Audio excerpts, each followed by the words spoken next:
Hello everyone, welcome to my channel. Please subscribe and keep watching more details. The Curse of Oak Island. A new stone feature could confirm Templar Knights built Nolan's Cross and buried treasure.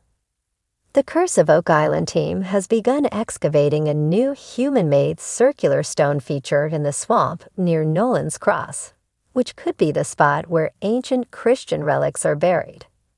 This week's episode started with disappointment.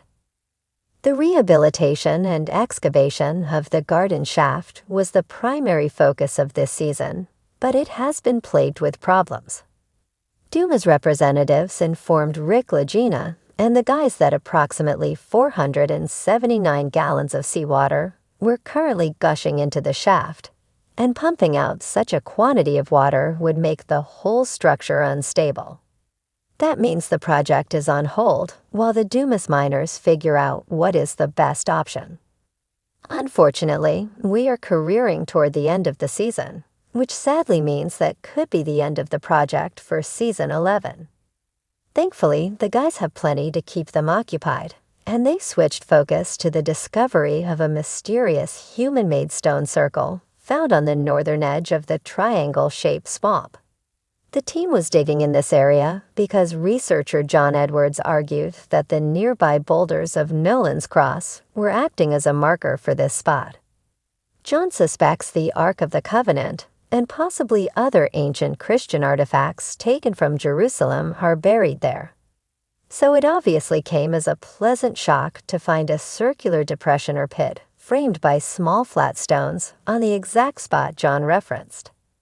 Geoscientist Dr. Ian Spooner stated the blindingly obvious.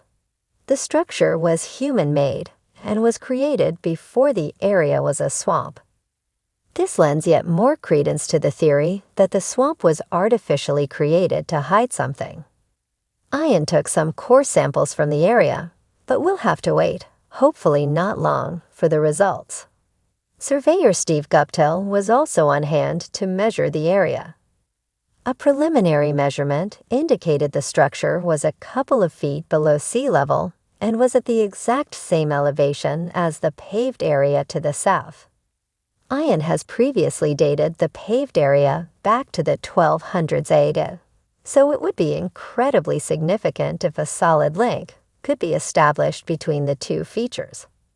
If the new stone circle could be dated to the 13th century, that would link it to other features, such as Nolan's Cross, and aid the theory that Templar Knights did bury artifacts on the island. Marty Legina noted how all the theorists and researchers in recent times seem to be focusing on Nolan's Cross, and that just maybe it could be the key to the whole mystery. Right now, the guys need to figure out the timeline of this new structure. Once they know when it was built, they can link it to other features, such as Nolan's Cross, which could then lead to an excavation. Also, on last night's show, the guys continued to search for evidence that the Templars traveled to Oak Island from Jerusalem. With that in mind, they enlisted the help of researchers Corjan Mol and Emiliano Seccheto, who claimed to have found an old Templar hiding place in a castle in the Netherlands that features symbols also found on Oak Island.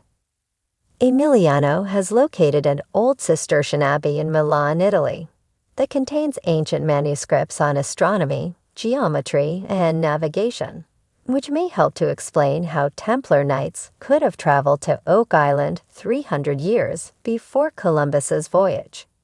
A member of the Cistercian order reportedly founded the Templars. All this means that Rick and a chosen lucky few will be heading to Italy and the Netherlands.